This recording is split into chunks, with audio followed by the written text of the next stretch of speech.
बिस्मिल्लाहिर्रहमानिर्रहीम, अस्सलाम वालेकुम। प्रोग्राम सवाल जवाब के साथ मैं हूं आपका होस्ट शादाब उस्मान ताहिर। नाज़रीन किराम, बलोचिस्तान के जिला खुसदार में मासूम बच्चों की स्कूल बस पर होने वाला दहशतगर्द हमला एक दिल फाड़ देने वाला वाकया है, जिसकी जितनी मजम्मत की जाए कम है।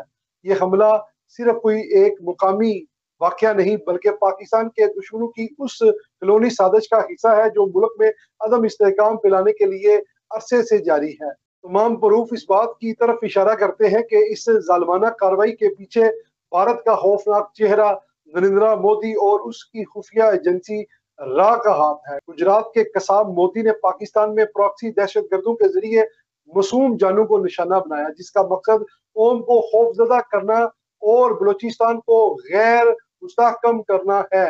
इस वक्त ऑल पार्टी कॉन्फ्रेंस की बजाय फौरी, बेरहम और फैसला कुन ऑपरेशन करने की जरूरत है। दुश्मन के आलाकारों को, चाहे वो पहाड़ों में छुपे हो या शहरों के अंदर छुपे हो, निशाने इबरत बनाना होगा। रियासत की रीढ़ को चैलेंज करने वालों के लिए जमीन तंग कर देनी चाहिए। जब तक आखिरी दहशतगर्द का मुकम्मल सफाया नहीं हो जाता, मुल्क में सिर्फ एक ही नारा होना चाहिए, एक्शन और सिर्फ एक्शन। ये हमला हमारे हौसले पस्त नहीं कर सकता, बल्कि हमारे अज़म को और मजबूत करता है कि हम अपने बच्चों और अपने मुस्तकबिल और अपने वतन की सलामती के लिए हर हद तक जाएंगे, चाहे दुश्मन दिल्ली में बैठा हो या कराची की किसी नुक्कड़ में छुपा हो। गुजरात के कसाब मोदी को जब जंग में बुरी तरह हार का सामना करना पड़ा, तो वो अपनी बुजदिलाना कार्रवाइयों पर उतर आया है और अपने रिश्तेदारों के जरिए पाकिस्तान में मासूम जानों को जो है निशाना बनाया जा रहा है।